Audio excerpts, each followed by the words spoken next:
Apple computers have evolved from simple early machines to powerful devices that shape how we work, learn, and communicate. In this video, we explore how Apple's history, design, communication tools, and technologies like VR and AI influence the way we interact in the world. So Apple's story starts in 1976 when Steve Jobs and Steve Wozniak built their first computer in a garage. A year later, the Apple II became one of the most first successful personal computers.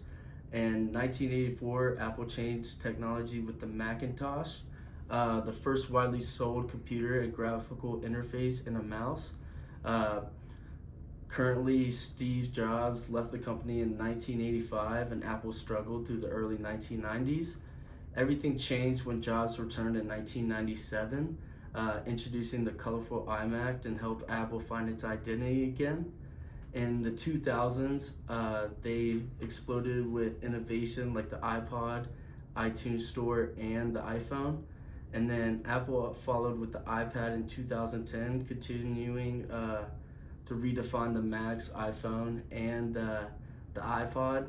And so now they have started from a big, small garage startup to one of the most valuable companies. For our first interview, we went to the Media Archaeology Lab to interview Libby Striegel. We talked to her about her first experiences with an Apple computer. So the first Apple computer I used as a kid was the Apple IIc, which is the portable version of the Apple IIe, which is the next in the line of the Apple II series of computers. So the first commercially successful Apple computer line was the Apple II line. The C stands for compact. By the time I was using it, almost 10 years out of date, because it was something that got brought home from my dad's job when they got rid of things, because I grew up in the time when people didn't have computers. Apple's design changes brought some major strengths and weaknesses, especially for students and everyday users. Sam is going to speak with Lola Cassesi today on her opinion on Apple's laptops and whether she thinks they are reliable or not. Do you think Macs are worth the price? And why or why not? I don't think they're worth the price because I feel like a lot of students everywhere use them, and I think it'd be a lot better if they were more affordable for people who couldn't buy them, and they're just definitely not affordable for the average student, in my opinion. As we heard from a student herself, Apple is not perfect and they are expensive, harder to repair, and not always compatible with specialized software. But let's continue forward because Apple has had one of the biggest impacts on communication, and Charlotte is going to give us insight into that.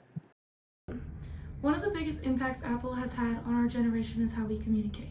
And because of Apple's design choices, we're basically pushed into one shared system. FaceTime, iMessage, AirDrop, and other things that shape our social lives without us even realizing it. iMessage syncing across devices, FaceTime, AirDrop, shared calendars with family. These are all features that make communication constant and effortless through Apple computers. Have Apple devices made communication easier for you, like AirDrop, iMessage, or FaceTime? Also, yeah. I feel like it's just an easy system, and the fact that now you can also mirror your phone on your computer. It just gives you a lot of options, especially with FaceTime and all that stuff. Being able to switch it back and forth, and then I don't know, having multiple outlets to share things, I guess. While this constant connection can bring families and friends closer together, it can also pull people away from face-to-face conversations. Studies show that when notifications keep coming up, people often default to digital communication even when an in-person conversation is happening. Technological determinism, as defined, is the technology that shapes our behavior. A perfect example, because we get used to their systems so quickly that they become the natural way we communicate.